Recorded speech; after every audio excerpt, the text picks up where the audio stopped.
જય શ્રી કૃષ્ણ, જય માતાજી। મારું નામ દીપક છે। હું અમદાવાદનો છું અને મોટા પરિવારનો છું। જો કે મારા લગ્ન પછી મારા બંને ભાઈઓ પોતપોતાના પરિવારમાં વ્યસ્ત થઈ ગયા। તેઓ પહેલેથી જ પરિણીત હતા અને મારા લગ્ન પહેલાં અમે બધા એક જ ઘરમાં સાથે રહેતા હતા। પરંતુ મારા લગ્ન થયા પછી મારી માતાએ મારા બે ભાઈઓને બીજા ઘરમાં રહેવા માટે કહ્યું। મારા પિતા પાસે બીજું ઘર હતું જે અમે ભાડે આપ્યું હતું અને અમને દર મહિને મળતા ભાડાના પૈસાથી અમારા ઘરના ખર્ચાઓ કાઢવામાં મદદ મળતી। મારા પિતા અવસાન પછી મારી માતાએ કુટુંબની મિલકતની વહેંચણી કરવી પડી। અમે જે મકાનમાં રહેતા હતા તે બહુ મોટું ન હતું અને મારી માતાએ તે મને આપી દીધું, જેનાથી હું તેનો એકમાત્ર માલિક બની ગયો। તેણે બીજું ઘર મારા બે ભાઈઓને આપ્યું। મારી માતાએ મારા ભાઈઓને ઘરમાં કાઢી મૂકવા માટેનું કારણ એ હતું કે તેમની પુત્રીઓ હતી। મારા મોટા ભાઈને બે દીકરીઓ હતી અને મારા નાના ભાઈને એક દીકરી હતી।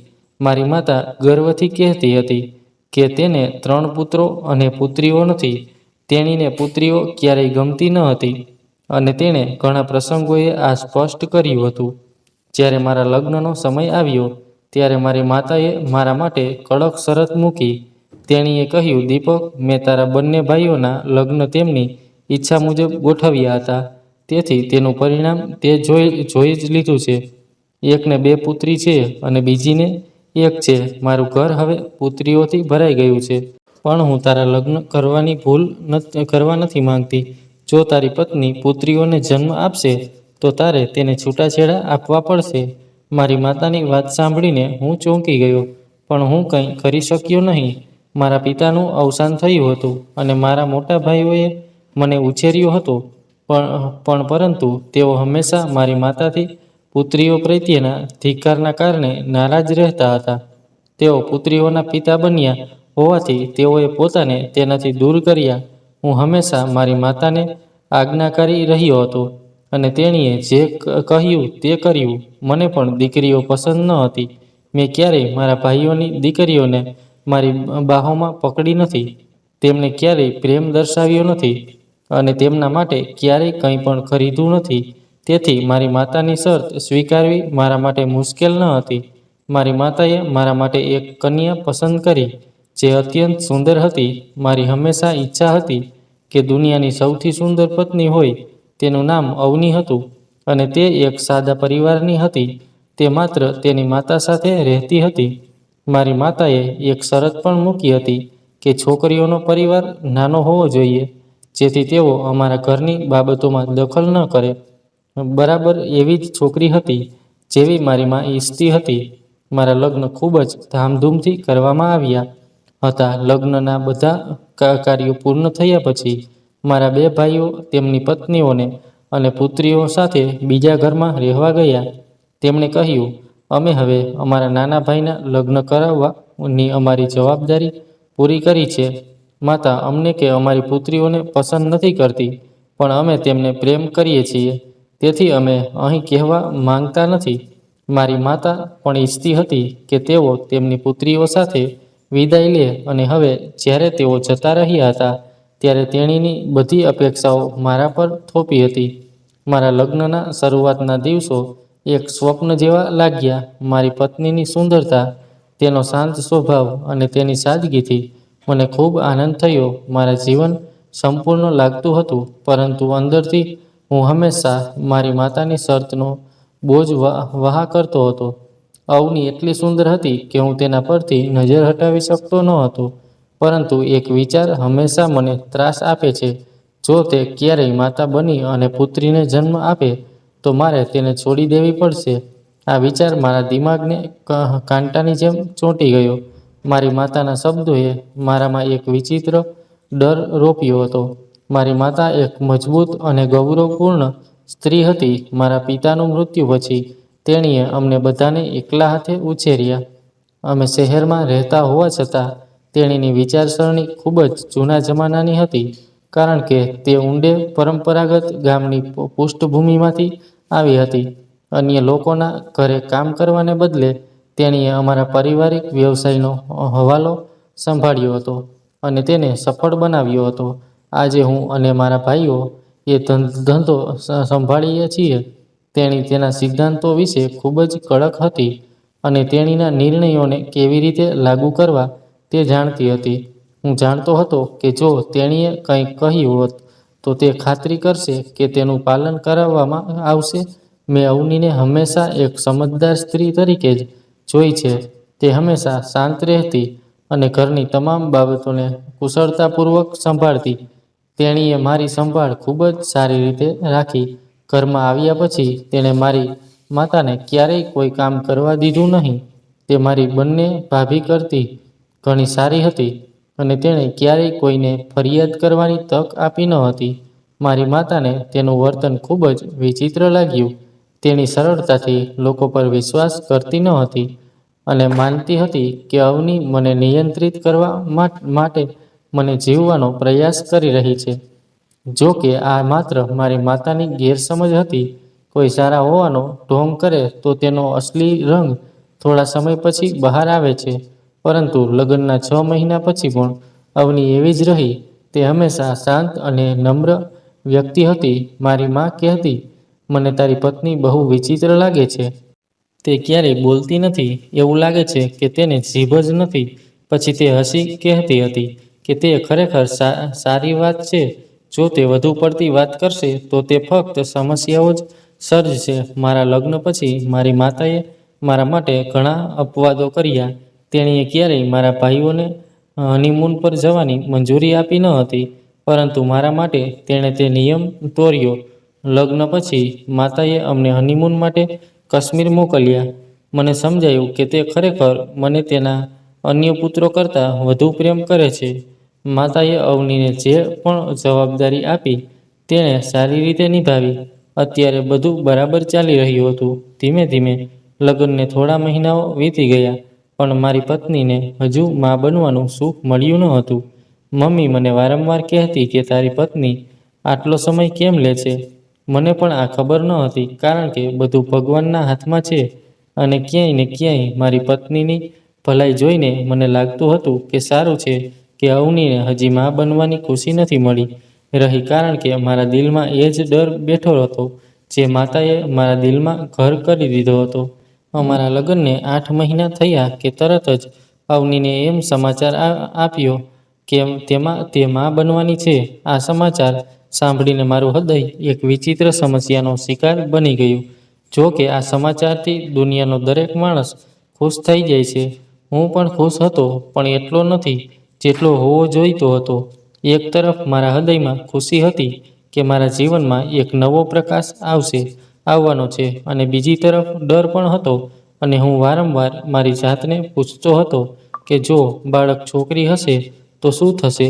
જ્યારે મારી માતાને આ સમાચાર મળ્યા ત્યારે તેણીએ તેના હોઠ પર ઊંડી મૌન જાળવી રાખી હતી. તેના ચહેરા પર ખુશીની ઝલક ન હતી. તેનું મૌન મને તોફાન આવવાનો સંદેશ આપી રહ્યું હતું. હું સમજી શકતો ન હતો કે આગળ શું થશે, પરંતુ હું જાણતો હતો કે મારી માતા તેના શબ્દોથી પીછેહટ કરશે નહીં. અવની સાથેની મારી જિંદગી ખૂબ સારી રીતે ચાલી રહી હતી, પણ હું અંદરથી ડરી ગયો હતો. મારી પત્નીનું મૌન અને મારી માતાની જીદ મારા માટે ક્યારેય સમાપ્ત ન થનારી લડાઈ બની ગઈ હતી. હવે જોવાનું એ હતું કે આવનારા દિવસો મારા જીવનમાં શું લાવે છે. અવની મા બનવા જઈ રહી હતી. આ સમાચાર મારા બધા સંબંધીઓ અને પરિવારના સભ્યોને ખબર હતી. મારી બંને ભાભી અમારા ઘરે આવીને મારી સામે મારી પત્નીને ટોણા મારતી હતી કે હવે તારી સાથે પણ એવું જ થશે જે આ ઘરમાં અમારી સાથે થયું છે. અમે પ્રાર્થના કરીએ છીએ કે તને પુત્ર પ્રાપ્ત થાય. આ બધું સાંભળીને મારી પત્નીએ અચાનક કાન ઊંચા કર્યા. મેં મારા ભાભીને કહ્યું કે ભાભી, તમે કેવી રીતે વાત કરો છો, કારણ કે હું આ વાત અવની સામે આવવા દેવા માંગતો નથી. હું ઈચ્છતો ન હતો કે તેણી મારી સ્થિતિ વિશે કંઈ પણ જાણશે. હું તેણીને નુકસાન પહોંચાડવા માંગતો ન હતો. હું ઈચ્છતો હતો કે તેણી મને ગેરસમજ ન કરે. મારી માતા સૌથી ખુશ હતી અને તે દરેક સમયે પ્રાર્થના કરતી હતી અને મારી પત્નીની ખૂબ કાળજી લેતી હતી. મારી બંને ભાભી અવનીથી બિલકુલ ખુશ ન હતા. તેઓ માનતા હતા કે જો અવનીએ પુત્રને જન્મ આપ્યો તો તે મારી માતાની નજરમાં ખૂબ જ સારી બની જશે. એટલે અવની પ્રત્યે સહાનુભૂતિ દર્શાવવા જ તેઓ અમારા ઘરે આવતા. તેઓએ વિચાર્યું કે પુત્રને જન્મ આપવાથી મારી પત્નીનો દરજ્જો વધી જશે અને પુત્રીને જન્મ આપવાને કારણે આ ઘરમાં તેમનો કોઈ દરજ્જો નથી, અને જો અવનીએ દીકરીને જન્મ આપ્યો તો તે પણ તેમની જેમ જ નબળી પડી જશે. અમારા ઘરમાં મારી બંને ભાભીઓ મારી માતા સામે કશું બોલતી ન હતી, કારણ કે માતાનું કડક વર્તન અને તેમની પોતાની જીદને કારણે તેઓને કોઈની સાથે વાત કરવાની હિંમત ન હતી મળતી. ભાભીઓ પોતાની તકલીફો દિલમાં છુપાવી રાખતા. તે સમયે મારા હૃદયમાં ખુશી અને ભયનું મિશ્રણ એક વિચિત્ર પરિસ્થિતિ આવી રહી હતી. સ્વિંગની લાગણી મને બેચેન બનાવી રહી હતી. મારી માતાએ મારી સામે જે શરત મૂકી હતી તે મારા જીવન પર બોજ બની ગઈ હતી. મને ચિંતા થતી હતી કે મારી પત્ની અવનીએ મને ડિવોર્સ આપવા પડશે તો હું કેવી રીતે આપીશ. મારો એક ખૂબ જ નજીકનો મિત્ર હતો, તેનું નામ જતીન હતું. તે ડૉક્ટર હતો અને તેની પત્ની અનામિકા પણ ડૉક્ટર હતી. હું બંનેને હંમેશા ખૂબ જોતો, કારણ કે તેઓ ખૂબ જ સારા અને સફળ ડૉક્ટર હતા. અને જતીન મારો ખૂબ જૂનો અને બાળપણનો મિત્ર હતો. હું તેને લાંબા સમયથી ઓળખતો હતો. હું જાણતો હતો કે જો હું જતીનને કંઈ કહીશ તો તે બીજા કોઈની સાથે શેર નહીં કરે. એક દિવસ મેં જતીન સાથે વાત કરી અને તેને પૂછ્યું, મને કહો કે અમને ક્યારે ખબર પડશે કે દીકરો છે કે દીકરી? જતીને જવાબ આપ્યો, જો બીજા દેશોમાં આ વાત ત્રીજા મહિને જ ખબર પડે છે, પણ આપણા દેશમાં ત્રીજા મહિના પછી જ ખબર પડે છે. મેં તેને કહ્યું, દોસ્ત, આ સમસ્યા નથી. ભગવાનનો આભાર કે મારી પત્નીને બાળક થવાનું છે, પણ જો દીકરી હશે તો મારી પત્નીને છોડી દેવી પડશે. મેં જતીનને આખી વાત કહી. આ સાંભળીને જતીન ચોંકી ગયો અને બોલ્યો કે તે તારી માતાને આવું વચન કેમ આપ્યું? શું તું પાગલ થઈ ગયો છે? જો તે દીકરો હોય કે પુત્રી, તે ભગવાનની ભેટ છે. તારે તેમનો આભાર માનવો જોઈએ કે તમને એક બાળક થવાનું છે. આપણે રોજે રોજ આવા ઘણા કિસ્સાઓ જોઈએ છીએ જ્યાં લગ્નના ઘણા વર્ષો પછી પણ લોકો બાળક માટે પ્રાર્થના કરતા રહે છે. મેં જવાબ આપ્યો, મિત્ર, સમસ્યા એ છે કે હું મારી માતા સાથે આ વિશે વાત કરી શકતો નથી. તે મને ઘણી બધી વાતો કહેશે અને તમે જાણો છો કે હું મારી માતાથી કેટલો ડરું છું. તે મારું અને મારી પત્નીનું જીવન મુશ્કેલ બનાવશે. હવે હું માત્ર પ્રાર્થના કરું છું કે પુત્રનો જન્મ થાય. જતીને કહ્યું, દીપક, જો હું તને સાચું કહું તો તું બહુ મોટી ભૂલ કરી રહ્યો છે. આ રસ્તો ખોટો છે. તારે તારી માતાને અગાઉ સમજાવી દેવા જોઈતા હતા. પણ મેં જતીનની વાતને બહુ મહત્વ ન આપ્યું અને કહ્યું, દોસ્ત, બસ આટલું કર કે તું મારી પત્ની સાથે વાત કર અને તેને કહે કે મારી પત્નીનો કેસ સંભાળે અને અવનીને કંઈ ન કહે, પણ મને કહે કે દીકરો થવાનો છે કે દીકરી. મારી વાત સાંભળીને જતીન થોડીવાર વિચારતો રહ્યો અને પછી કહ્યું કે હું તારી વાત સાથે સંમત થઈશ, કારણ કે તું મારો મિત્ર છે. પણ હું તો પણ કહીશ કે તું ખોટું કરે છે. હું પહેલેથી જ ખૂબ ચિંતિત હતો. મેં જતીનને કહ્યું કે દોસ્ત, પ્લીઝ મને વધારે સલાહ ના આપ. તું મારો મિત્ર છે, તેથી મારી સાથે મિત્રતાની ફરજ બજાવવા. મારી વાત સાંભળીને જતીને આખરે હા પાડી. તેણે વચન આપ્યું કે તે તેની પત્ની સાથે વાત કરશે. અનામિકા પણ એક સારી ડૉક્ટર હતી અને મને ખબર હતી કે તે અવનીના કેસમાં સાવચેત રહેશે. થોડા દિવસો પછી મેં મારી પત્નીને ડૉક્ટર અનામિકાની પાસે લઈ જવાનું નક્કી કર્યું. મેં અવનીને ખ્યાલ ન આવવા દીધો કે હું આટલી ચિંતા કેમ કરી રહ્યો છું. તેણી પોતે ચિંતિત હતી અને આ ચેકઅપ માટે સંમત થઈ હતી. ડૉક્ટર અનામિકાએ તેની સાથે ખૂબ સરસ વાત કરી અને હું મનમાં પ્રાર્થના કરતો હતો કે મારા હૃદય પરનો બોજ હળવો થાય. મારી માતાને અનુમાન લગાવવાનો ખૂબ શોખ હતો. તે નાની નાની બાબતોમાં પણ તેને સલાહ આપતી હતી અને તેના અનુમાનની હંમેશા અમારા જીવન પર અસર પડતી હતી. એક દિવસ અવનીએ મારી માતાને કહ્યું, માજી, મને કંઈક નમકીન ખાવાનું મન થાય છે. મારી માતાએ તરત જ તેને કહ્યું કે દીકરી હોય ત્યારે નમકીન ખાવાનું મન થાય છે, પણ જ્યારે પુત્ર હોય ત્યારે મીઠાઈ ખાવાનું મન થાય છે.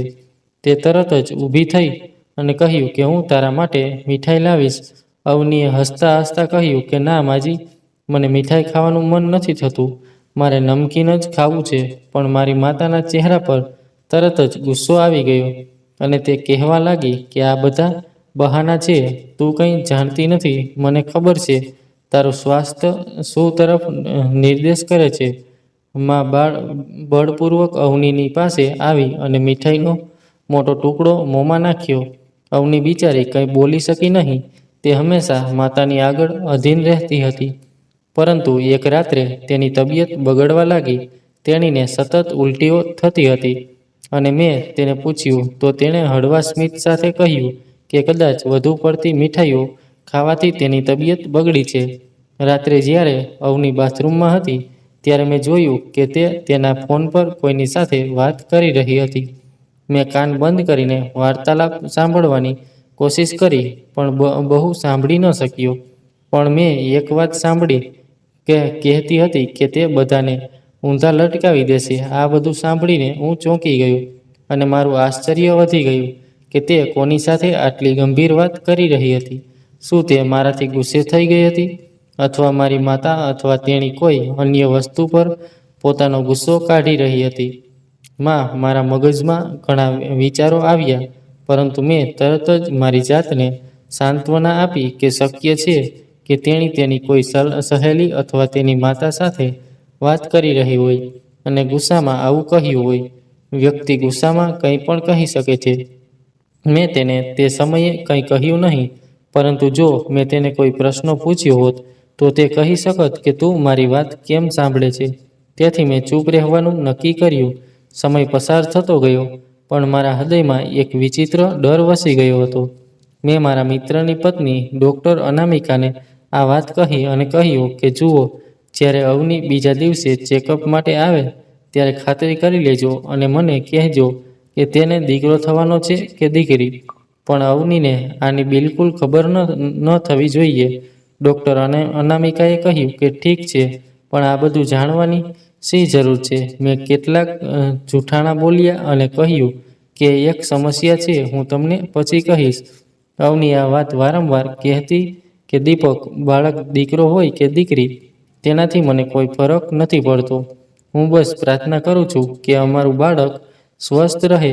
તેણી આ બાબતમાં ખરેખર ખૂબ સારી વિચારસરણી ધરાવતી હતી. પરંતુ હું ચૂપ રહેતો હતો. મારા દિલની વાત હું તેને કહી પણ ન શકતો, કારણ કે મને ખબર હતી કે તે આ બધું સાંભળીને દુઃખી થશે. અને પછી ચેકઅપનો દિવસ પણ આવી ગયો. અગ્નિએ ડૉક્ટરને પૂછ્યું પણ નહીં કે દીકરી છે કે દીકરો.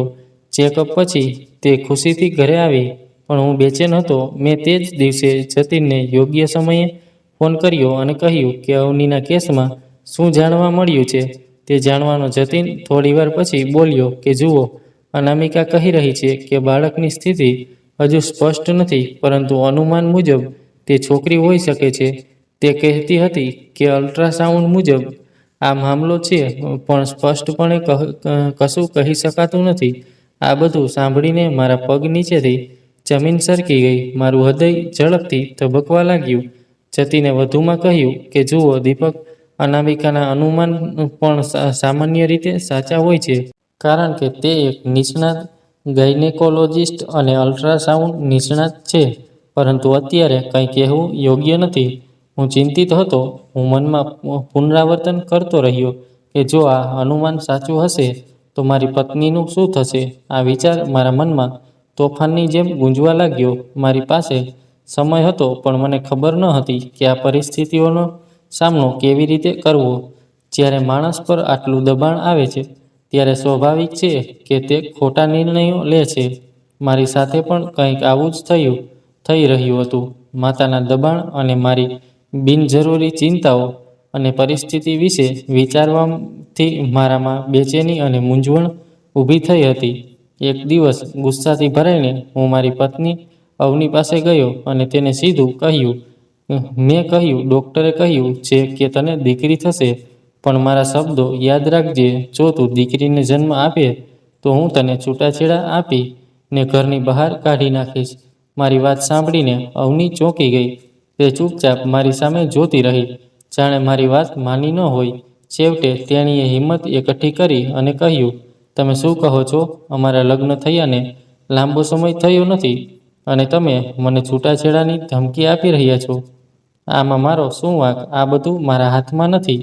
પણ હું કોઈ ખુલાસો કે દલીલ સમજવાના મૂડમાં ન હતો. મેં ગુસ્સામાં કહ્યું કે મારી માને દીકરીઓ જરાય ગમતી નથી અને મને પણ નથી.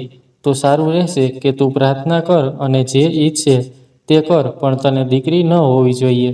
તારે એક દીકરો હોવો જોઈએ.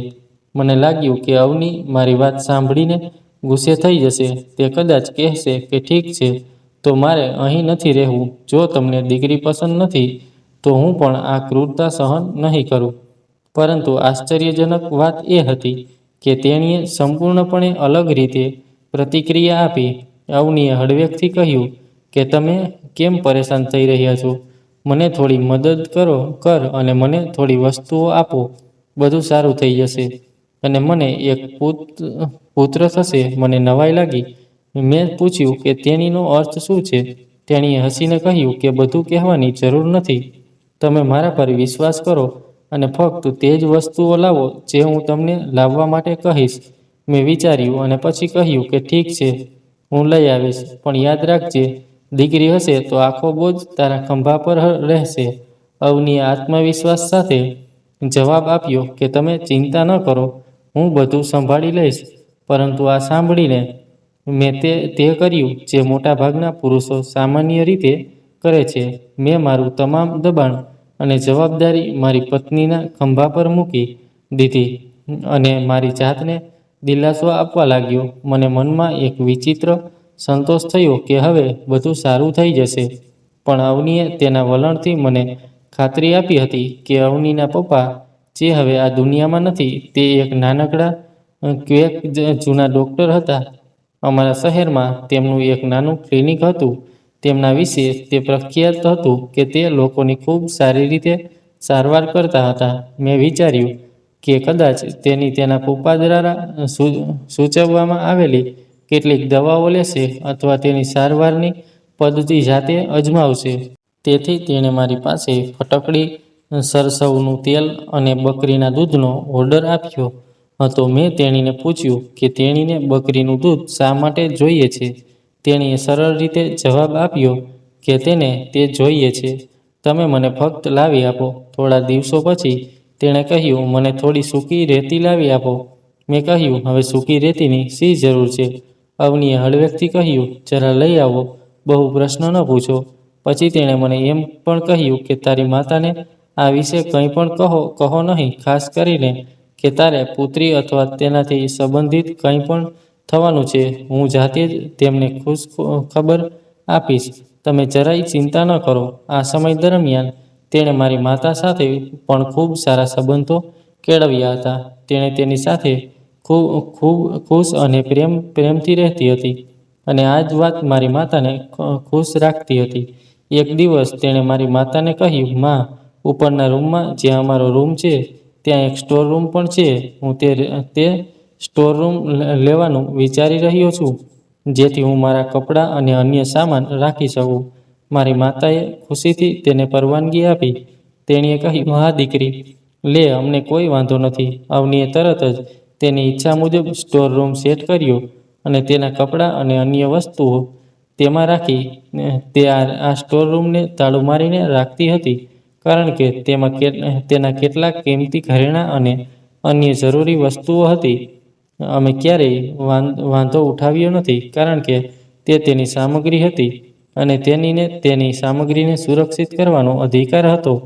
અવનીનું વર્તન જરા અલગ દેખાવા લાગ્યું હતું. તે એકદમ બેફિકર દેખાવા લાગી હતી, જાણે તેની પાસે દરેક સમસ્યાનું સમાધાન હોય. મને લાગ્યું કે તેણીએ પોતાની જાતને ખૂબ જ નચિંત રાખવાનું શરૂ કર્યું છે. જેવી તે પહેલાં લાગતી ન હતી. તે હંમેશા કહેતી કે તમે ચિંતા ન કરો, બધું સારું થઈ જશે, અને હું તેની વાત માનતો હતો. આ સમય દરમિયાન તેણીએ તેનો મોટાભાગનો સમય તેના રૂમમાં પસાર કરવાનું શરૂ કર્યું. સમય પસાર થઈ રહ્યો હતો અને મેં બધું અવની પર છોડી દીધું હતું. મને આશા હતી કે તે આ બધું સંભાળશે અને બધું સારું થઈ જશે, પરંતુ મારા હૃદયમાં ક્યાંય ડર અને બેચેની હતી. મને લાગ્યું કે બધું એટલું સરળ નહીં હોય. મારી પત્ની અવની માંગણીઓનો સિલસિલો વધી રહ્યો હતો. તે મને ખૂબ જ વિચિત્ર વસ્તુઓ માટે પૂછતી હતી. ક્યારેક હું સૂકી રહેતી, ક્યારેક કાચી બકરીનું દૂધ, ક્યારેક ફટકડી, ક્યારેક ઈંડા માંગતી. એકવાર તેણીએ તમામ હદો પાર કરી અને કહ્યું કે કૃપા કરીને મને એક રૂની ઢીંગલી લાવી આપો. હું ચોંકી ગયો અને તેણીએ પૂછ્યું કે શા માટે રૂની ઢીંગલી જોઈએ છે. તેણીએ જવાબ આપ્યો કે તેની સાથે રમવા માટે. અને પછી તે હસવા લાગી. મેં કહ્યું કે તું આવી વિચિત્ર વસ્તુઓનો ઓર્ડર કેમ આપે છે? તેણીએ કહ્યું કે હું બાળકો સાથે રમવા માટે કોટન ડોલ્સ મંગાવી રહી છું. અમારો દીકરો હશે તો તેની સાથે રમશે. મેં કહ્યું કે જ્યારે દીકરો થશે ત્યારે ઢીંગલી આવશે, પરંતુ તે સંમત ન થઈ અને તેણે મને કોટનની ઢીંગલીનો ઓર્ડર આપ્યો. થોડા દિવસો પછી તેણે મારા પાસે લીંબુ, લીલા મરચાં અને કાળા કોલસા પણ મંગાવ્યા. જ્યારે પણ હું તેને કોઈ પ્રશ્ન પૂછતો ત્યારે તે મને એક જ જવાબ આપતી કે તમને દીકરો જોઈએ છે ને? પછી ચૂપ રહો અને મારી સામગ્રી લાવો. તેની વાત સાંભળીને મારી જીભ બંધ થઈ જતી અને હું મનમાં વિચારવા લાગ્યો કે મારે માત્ર દીકરો જ નથી જોઈતો, પણ મારે તારો સાથ પણ જોઈએ છે. કારણ કે જો દીકરી હશે તો માત્ર દીકરી જ નહીં સ્વીકારાય, પણ મારે અવનીને પણ છોડવી પડશે. પણ મેં તેણીને મારો પ્રેમ વ્યક્ત ન કર્યો. એક દિવસ અવનીએ મને એક યાદી આપી. જ્યારે મેં તે યાદી ખોલી ત્યારે મને આશ્ચર્ય થયું. તેના પર લખ્યું હતું કે તે ફટકડી, લીંબુ મરચું, લાલ સિંદૂર, લાલ દોરો, કાળો દોરો, કોલસો, માટીનો દીવો, મીણબત્તી અને એવી ઘણી બધી વસ્તુઓ હતી જેના નામ પણ મને ખબર ન હતી. મેં અવનીને પૂછ્યું કે મને આ બધું ક્યાંથી મળશે? તેણીએ જવાબ આપ્યો કે જો તમે માર્કેટમાં જશો તો તમને બધું મળી જશે. આ બધી સામાન્ય વસ્તુઓ છે. મેં ફરી કહ્યું, તું આટલી બધી વસ્તુઓનું શું કરીશ? તું કોઈ પ્રકારની દવા બનાવીશ? તેણીએ થોડું સ્મિત સાથે કહ્યું કે બસ આમ જ વિચારો. મને ચિંતા થઈ રહી હતી કે આ બધું અવનીના સ્વાસ્થ્ય પર અસર કરશે. હું મારા હાથમાં યાદી પકડી ક્યાંક ખોવાઈ ગયો હતો અને પછી અવનીએ મને ખાતરી આપી કે કંઈ નહીં થાય, તમે આ વસ્તુઓ મારી પાસે લાવો. હું બજારમાં આમ તેમ ફરતો હતો જેથી તેણે માંગેલી વસ્તુઓ મેળવી શકું. એક પછી એક મેં તેણે ઓર્ડર કરેલી બધી વસ્તુઓ લાવ્યો. મારી પત્નીનું વર્તન દિવસે ને દિવસે બદલાઈ જતું હતું. તે ખૂબ જ બેચેન હતી, જાણે તેની ખાતરી હતી કે તેનો પ્લાન સફળ થશે. તે હંમેશા મને કહેતી હતી કે તું ચિંતા ન કર, બધું સારું થઈ જશે. છતાં પણ મારું હૃદય બેચેન રહેતું. ક્યારેક મને લાગતું હતું કે આ બધું ખોટી દિશામાં તો નથી જઈ રહ્યું? શું મારી પત્ની એવું કંઈક કરી રહી છે જેના ખરાબ પરિણામો આવશે? પરંતુ તેના વિશ્વાસ અને શ્રદ્ધાએ મને ચૂપ રહેવા મજબૂર કર્યો હતો. સમય જતાં મને સમજાયું કે અવની અને તેની બિનજરૂરી માંગણીઓએ મારા હૃદયમાં એક વિચિત્ર ડર પેદા કર્યો હતો. હું સમજી શકતો ન હતો કે આ બધું કેમ થઈ રહ્યું છે, પરંતુ અવનીના શબ્દો અને તેના વિશ્વાસથી મને એક પ્રકારની રાહત મળી હતી. મને લાગ્યું કે કદાચ તે ખરેખર કોઈ ખાસ યુક્તિ અપનાવી રહી છે અને આ બધું અમારા જીવનને સારું બનાવવા થઈ રહ્યું છે.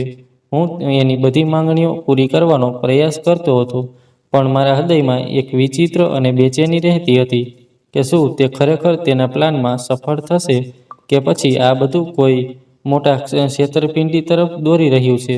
મારી માતા મને ગંભીર બનવું અને બધું જ હૃદય પર લેવું એ નવું ન હતું, પણ આ વખતે તેની ફરિયાદ કંઈક અલગ હતી. તે કહેવા લાગી કે આજકાલ ઘરમાંથી વિચિત્ર વસ્તુઓની ગંધ આવવા લાગી છે. તારી પત્ની આવી ત્યારથી આવું થઈ રહ્યું છે. પહેલાં આવું નહોતું થયું. મેં તેને અવગણ કરવાનો પ્રયાસ કર્યો, પણ તેની લાગણીએ મારા હૃદયમાં એક વિચિત્ર હંગામો મચાવ્યો. શું આ તે વસ્તુઓની ગંધ છે જે તે મારી પાસેથી મંગાવતી હતી? મેં ફક્ત એવું જ વિચાર્યું, પણ મોટા અવાજે મેં મારી માતાને કહ્યું કે ના માતા, એવું કંઈ નથી. તે ફક્ત તારી સામે રહે છે અને તું જે કહો છો તે કરે છે. મારી માતાએ ઊંડો શ્વાસ લીધો અને કહ્યું કે મને ખબર નથી, પણ આ ગંધ ફક્ત તારા ભાગમાંથી જ આવી રહી છે. શું તે ક્યારેય અનુભવ્યું છે? મેં મારા હૃદયમાં વિચાર્યું કે તેનો આ પ્રશ્ન ખરેખર મહત્વપૂર્ણ છે.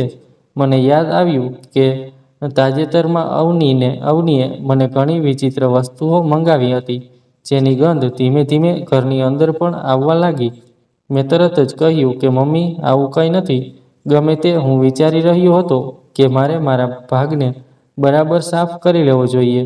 કદાચ આ ગંધ કોઈ જૂની વસ્તુને કારણે આવી રહી છે. આ સાંભળીને મારી માતા ચૂપ થઈ ગઈ, પણ મને લાગ્યું કે તેની શંકાએ મારા મનમાં મૂળ પકડી લીધી છે.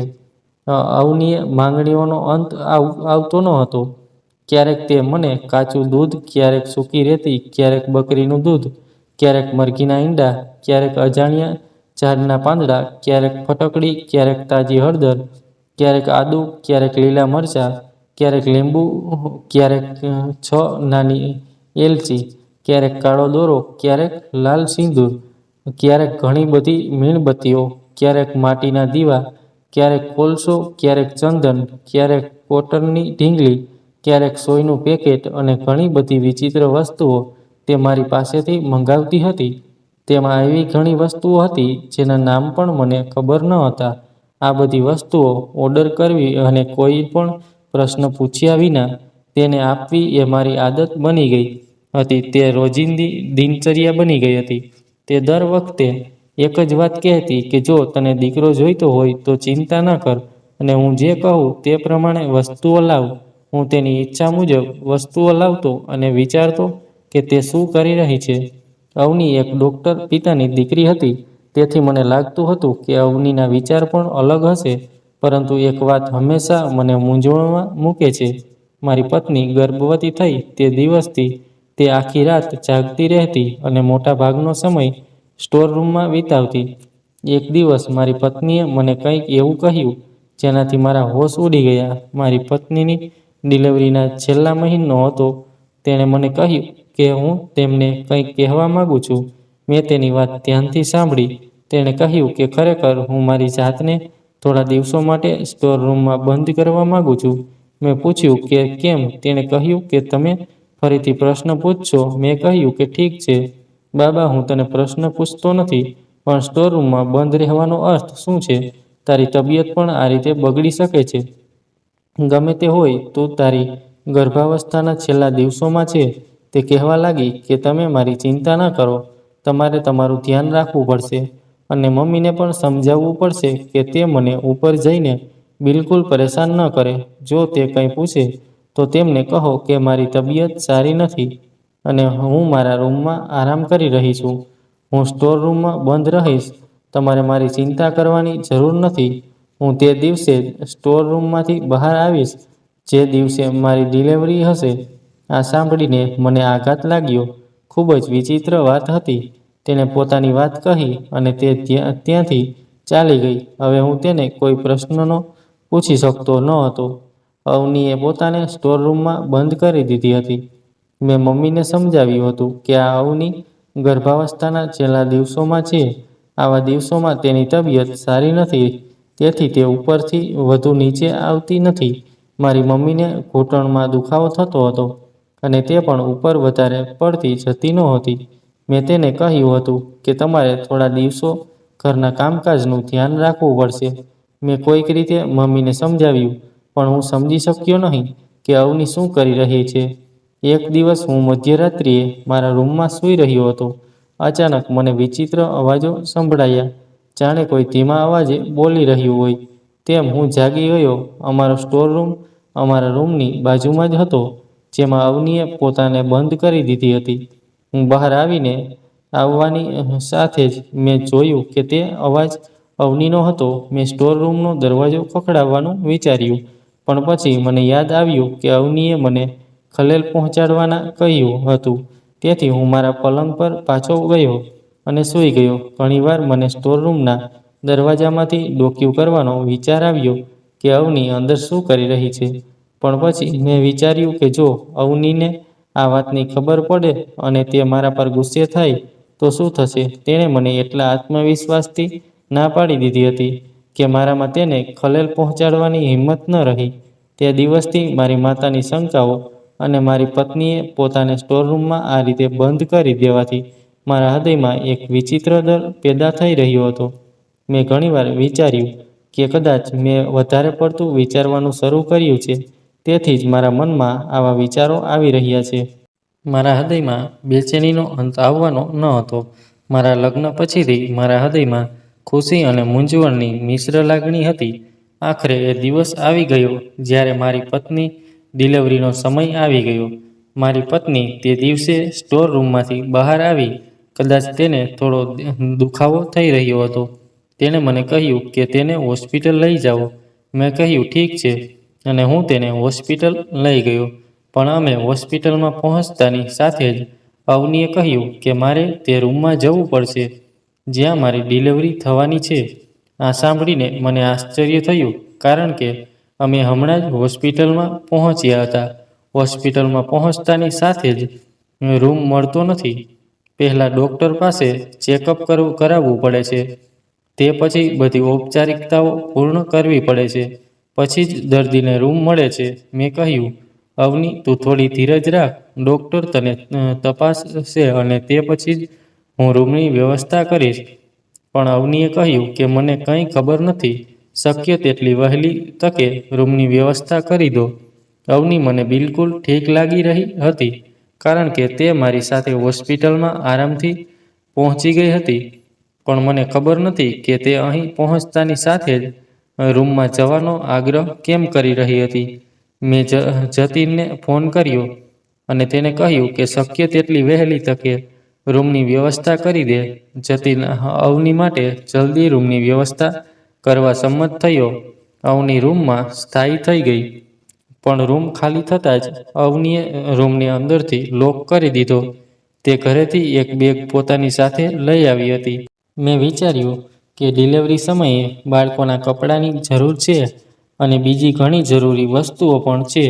તે બેગમાં આ બધું લાવી હશે. પણ જ્યારે વેઇટબોય રૂમની અંદર જવા માટે દરવાજો ખોલવા લાગ્યો, ત્યારે તેણે કહ્યું કે રૂમનો દરવાજો અંદરથી બંધ છે.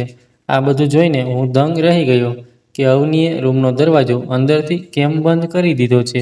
ડૉક્ટર અનામિકા પણ અવનીને તપાસ કરવા માટે રૂમમાં આવી રહી હતી, પણ રૂમ અંદરથી બંધ હતો. આ બધું જોઈને તે પણ આશ્ચર્યચકિત થઈ ગઈ. હોસ્પિટલમાં આવ્યા પછી અવની કેવા પ્રકારની પ્રવૃત્તિઓ કરી રહી હતી તે મને સમજાતું ન હતું. અમે વિચારી રહ્યા હતા કે કોણ જાણે અવની અંદર શું કરી રહી છે. ડૉક્ટર અનામિકા પણ કહેવા લાગી કે આવા સમયે દર્દી અંદરથી દરવાજો કેવી રીતે બંધ કરી શકે છે. મને સમજાતું ન હતું કે તે જ ક્ષણે શું કરવું. મેં દરવાજો તોડવાનું નક્કી કર્યું.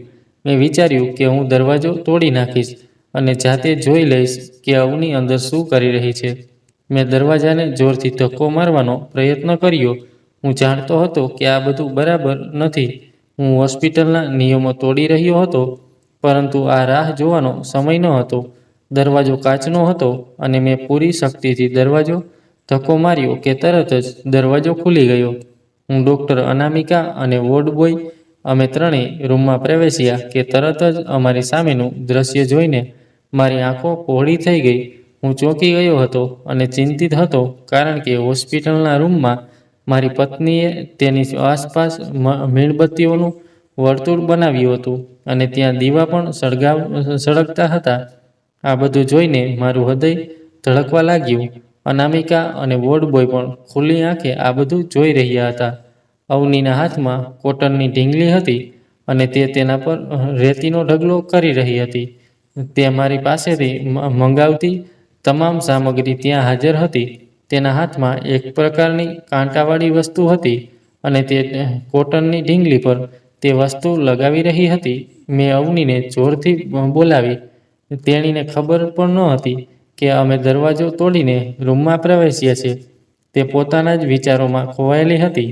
જ્યારે મેં તેને જોરથી બોલાવી ત્યારે તેનું સંપૂર્ણ ધ્યાન મારા પર હતું. તે ડરી ગઈ અને તરત જ પાછળ હટી ગઈ.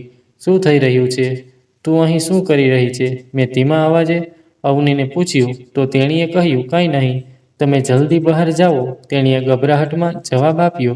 તેના શબ્દોથી મારી ચિંતાઓ વધુ વધી ગઈ. તેની આંખોમાં એક વિચિત્ર ડર હતો. તે પોતાની જાતને શાંત કરવાનો પ્રયાસ કરી રહી હતી. ડૉક્ટર અનામિકાએ આ બધું પોતાની આંખે જોયું અને તરત જ રૂમમાંથી બહાર નીકળી ગયા. વોર્ડ બોયે કહ્યું, આ બધું કાયદા પ્રમાણે ગુનો છે. આ મહિલા કાળો જાદુ કરી રહી છે. હું હમણાં જ પોલીસને બોલાવીશ. મેં વોર્ડ બોયને કહ્યું, કૃપા કરીને આવું ન કરો. હું મારી પત્નીને સમજાવું છું. તે આ બધું બંધ કરશે. હું ઝડપથી મારી પત્ની પાસે ગયો અને તેને ઠપકો આપતા કહ્યું, અહીંથી ઉઠીને આ બધું બંધ કર. તું શું કરે છે? મેં અવનીના હાથમાંથી કોટનની ઢીંગલી છીનવી ફેંકી દીધી. અવનીએ મારી સામે ત્યાં જોયું અને કહ્યું, મેં તમને કહ્યું હતું કે અહીંથી ચાલ્યા જા અને મને મારું કામ કરવા દો. મેં કહ્યું, ના, તું શું કરે છે તે તને ખબર છે? હું તને આ બધું કરવા નહીં દઉં. ચાલ, તારી ડિલિવરી અત્યારે બાકી છે. પણ અવની હજી મારી વાત સાંભળતી ન હતી. જેવી તે ગુડિયા તરફ ગઈ, મેં બળપૂર્વક તેનો હાથ પકડીને કહ્યું કે ચાલ અત્યારે ઓપરેશન રૂમમાં જઈએ. અવની જોરથી બૂમો પાડવા લાગી. તેણે કહ્યું, તમે મારી આખી યોજના બગાડશો. હું આટલા લાંબા સમયથી મહેનત કરી રહી છું. તમારે એક પુત્ર જોઈએ છે. આ કામ પૂર્ણ થવા દો. પરંતુ હોસ્પિટલમાં આ કામ થઈ શક્યું નહીં. ત્યાંની નર્સ બળજબરીથી અવનીને ઓપરેશન રૂમમાં લઈ ગઈ. હું તરત જ ડૉક્ટર અનામિકા પાસે પહોંચ્યો અને તેમને કહેવા લાગ્યો કે મારી પત્ની ઓપરેશન રૂમમાં પહોંચી ગઈ છે. કૃપા કરીને તેનો કેસ સંભાળો. પરંતુ મારી પત્નીની વાસ્તવિકતા જાહેર થઈ ગઈ હતી. તેમણે કહ્યું, ના, હું તમારી પત્નીનો કેસ મારા હાથમાં નહીં લઈશ. હું કંઈ નહીં કરું. આવા કામ એક મહિલા જે કાળા જાદુમાં વિશ્વાસ રાખે છે. આ બંધ કરવું એ કાયદેસર ગુનો છે. કોણ તમારી પત્નીને મંજૂરી આપી હતી કે તે અમારી હોસ્પિટલમાં આવીને બધું કરે? તેમની વાત સાંભળીને મારા પગ નીચેથી જમીન સરકી ગઈ. ડૉક્ટરને કેવી રીતે સમજાવવું તે મને સમજાતું ન હતું. તેણીએ કહ્યું કે હું તમારા માટે કંઈ કરી શકતી નથી. તમે તેને અમારી હોસ્પિટલમાંથી લઈ જઈ શકો છો. મેં કહ્યું, પ્લીઝ કંઈક કરો. તમે મારા મિત્રની પત્ની છો. જો તમે મને મદદ નહીં કરો તો કોણ કરશે? તેણીએ કહ્યું કે હું તમને મદદ કરી શકતી નથી, પરંતુ હું તમને એક સલાહ આપી શકું છું. તમારે તમારી પત્નીને હોસ્પિટલમાં નહીં, પરંતુ માનસિક હોસ્પિટલમાં લઈ જવી જોઈએ. તમારી પત્ની પાગલ છે. હવે હું તેમને શું કહું કે મારી પત્ની આટલા દિવસો સુધી શું કરી રહી હતી તેની મને ખરેખર ખબર ન હતી. બહુ મુશ્કેલીથી મેં જતીનને ત્યાં બોલાવ્યો અને વિનંતી કરી કે તે તેની પત્નીને મોકલે. મારી પત્નીનો કેસ પતાવી દે. ડૉક્ટર અનામિકા મારી વાત માની અને પતિને વિનંતી પર મારી પત્નીના કેસનું સમાધાન કરવા ગયા. થોડીવાર પછી મેં મારા બાળકને રડવાનો અવાજ સાંભળ્યો. નર્સ બાળકને ખોળામાં લઈને આવી અને કહ્યું, અભિનંદન, તમને દીકરી છે. દીકરી વિશે સાંભળીને હું ચોંકી ગયો. હવે મને સમજાયું કે મારી પત્ની મારી પાસેથી આવી વિચિત્ર વસ્તુઓ કેમ મંગાવતી હતી. મેં ક્યારેય આ સમજવાનો પ્રયત્ન કર્યો નથી. તે કાળો જાદુ કરતી હતી. હું મારી દીકરીને જોઈને ખુશ હતો, પણ મારી દીકરી મારા માટે મોટી સમસ્યાનું કારણ બનવા જઈ રહી હતી. મારા મિત્રની પત્ની મારા પર ખૂબ ગુસ્સે હતી. તેણે મારી પત્નીનો કેસ પતાવી દીધો હતો, પરંતુ તે પછી તે ફરી અમારી પાસે આવી ન હતી. થોડીવાર પછી જ્યારે મારી પત્ની ભાનમાં આવી ત્યારે હું તરત જ તેની પાસે ગયો અને બૂમો પાડીને પૂછ્યું કે આ બધું શું છે. તેણીએ કહ્યું કે વાસ્તવમાં મારા પિતા ડૉક્ટર ન હતા, પરંતુ તેઓ ડૉક્ટરના ક્લિનિકમાં કાળો જાદુ કરતા હતા. મારા પિતા બાબા હતા અને મારા પિતા પાસે ઘણા લોકો આવતા હતા. આવી ઘણી સ્ત્રીઓ આવતી જેઓ બંધી હતી. મારા પિતા તેમના પર કાળો જાદુ કરતા હતા અને તેમની યુક્તિઓથી તેમનો ઈલાજ કરતા હતા. આવી ઘણી સ્ત્રીઓ મારા પિતા પાસે આવતી હતી જેમને પુત્ર જોઈતો હતો. મારા પિતાએ તેમની પણ બાબતો ઉકેલી હતી. આ બધું હું મારા પિતા પાસેથી શીખી છું. હું લગ્ન પહેલાં આ બધું કરતી હતી. મેં નક્કી કર્યું હતું કે લગ્ન પછી હું આવું કંઈ નહીં કરું. જ્યારે હું તમારા ઘરે આવી હતી ત્યારે તમે મને ખૂબ પ્રેમ આપ્યો હતો અને મારે ક્યારેય તમારા ઘરે આ બધું કરવાની જરૂર ન હતી. પણ તમે મને આ મુશ્કેલીમાં મૂકી. તમે મને કહ્યું હતું કે જો હું દીકરીને જન્મ આપીશ તો તમે મને છોડી દેશો. તેથી મેં આ બધું ફરીથી કર્યું. તમે મારી બધી મહેનત બરબાદ કરી દીધી. જો તમે આજે મારી પ્રક્રિયા પૂરી થવા દીધી હોત તો તે દીકરી નહીં પણ પુત્ર હોત. મેં કહ્યું કે તું ચૂપ રહે. હું ખુશ હતો, પરંતુ ઘરે પહોંચતાની સાથે જ મારી માતાનો ખરાબ મૂડ જોઈને મારું હૃદય તૂટી ગયું, કારણ કે તેને દીકરીનો જન્મ થયો. હોવાના સમાચાર મળ્યા હતા. તેણે હળવા શબ્દોમાં કહ્યું કે દીકરી છે, જે દિવસે તારી પત્નીએ અમારા ઘરમાં પગ મૂક્યો છે તે દિવસે અમારું નસીબ બગડી ગયું છે. હવે તારી પત્નીને જલ્દીથી છૂટાછેડા આપ. હું ચૂપચાપ ઊભો રહ્યો. મારા કાનમાં મમ્મીના શબ્દો ગૂંજતા રહ્યા. શું મારી અવની સાથેની સફર ખરેખર પૂરી થઈ ગઈ છે કે આ બધું માત્ર એક ગેરસમજ હતી? અવનીનું વિચિત્ર વર્તન, મીણબત્તીઓ, દીવા અને બીજી ઘણી બધી વસ્તુઓ, આ બધાની એક અલગ જ વાર્તા હતી. મારી પત્ની પહેલાં આવી ન હતી. જ્યારે તે અમારા ઘરે આવી ત્યારે તેને બધું છોડી દીધું હતું. તે મારી સાથે તેનું જીવન નવેસરથી શરૂ કરવા માંગતી હતી. પરંતુ મારી માતાની શરતે મને મારી પત્નીને આ વાત કહેવાની ફરજ પાડી. જો મને દીકરી હશે તો હું તેને છોડી દઈશ. મારી લાચારી સાંભળીને મારી પત્ની પણ મને છોડવા માંગતી ન હતી. તેથી તેણીને પણ ઘર વસાવવા માટે તે બધું કરવાની ફરજ પડી હતી. તે તેના પિતા કરતા હતા. તેથી તે દિવસથી તેણીએ મારી પાસેથી કાળા જાદુની વસ્તુઓ મંગાવવાનું શરૂ કર્યું. તે પુત્રનો જન્મ થાય તે માટે પોતાની જાતને સ્ટોરરૂમમાં બંધ કરીને કાળો જાદુ કરતી હતી. તેની જાણતી તમામ પ્રક્રિયાઓ કરતી હતી અને હોસ્પિટલમાં પણ તે એ જ કાળા જાદુની પ્રક્રિયાઓ કરી રહી હતી. પરંતુ તેણીને ખબર ન હતી કે આ બધું એક કપટ છે. ભગવાનને જે મંજૂર હોય છે તે જ થાય છે. મેં ઘણી મુશ્કેલીથી હોસ્પિટલના વાતાવરણ પર નિયંત્રણ મેળવ્યું હતું. અન્યથા તેની પત્ની અને વોર્ડ બોયે પોલીસને બોલાવવાનું મન બનાવી લીધું હતું. મારી પત્નીએ ઘણા દિવસો સુધી સ્ટોર રૂમમાં રાત દિવસ જાગીને તપસ્યા કરી હતી જેથી તે પુત્રને જન્મ આપી શકે. પરંતુ તેના પ્રયત્નો નિરર્થક રહ્યા. જે થયું તે ભગવાનને મંજૂર હતું. આ બધું મારી માતાના કારણે અને તેમની વિચારસરણીને કારણે થયું. કદાચ જો મેં મારી પત્નીને આ બધું કરવા દબાણ ન કર્યું હોત તો તેણીએ ક્યારેય આ કર્યું ન હોત. અને જો આટલું મોટું નાટક ના થયું હોત. તે મારી સાથે રહેવા માંગતી હતી. તે પણ મને છોડવા માંગતી ન હતી. વ્યક્તિ ખોટું ત્યારે જ કરે છે જ્યારે આપણે તેને ભૂલ કરવા દબાણ કરીએ છીએ. મારી માતાએ કહ્યું કે આ સ્ત્રી તને બરબાદ કરી દેશે. તું તેને છોડી દે. મારી પત્ની તેના કૃત્ય માટે મારી પાસે માફી માંગી રહી હતી અને તેના હૃદયમાં હજુ પણ શરમ હતી કે તે કહી રહી હતી કે મેં જે પણ કર્યું તેના માટે હું તમારી માફી માંગુ છું. હું તમારી સાથે રહેવા માંગતી હતી. હું તમારી સાથે મારો સંબંધ સમાપ્ત થવા માંગતી ન હતી. તેથી જ મેં આ કર્યું. આ મારું બાળક છે, દીકરી હોય કે દીકરો, પરંતુ તે મારા શરીરનો એક ભાગ છે અને સાથે સાથે તે તમારું બાળક પણ છે. મેં મારાથી જેટલું થઈ શક્યું તેટલું કર્યું. પણ શું તમે તમારી માતાના કહેવા પર મને છોડી દેશો? એક બાજુ મારી પત્ની હતી અને બીજી બાજુ મારી માતા હતી. હું આ બંને વચ્ચે ફસાઈ ગયો હતો.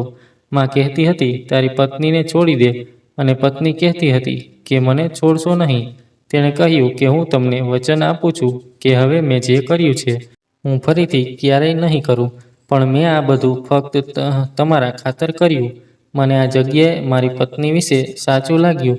એક સ્ત્રી તેનું ઘર બનાવવા માટે કંઈ પણ કરી શકે છે.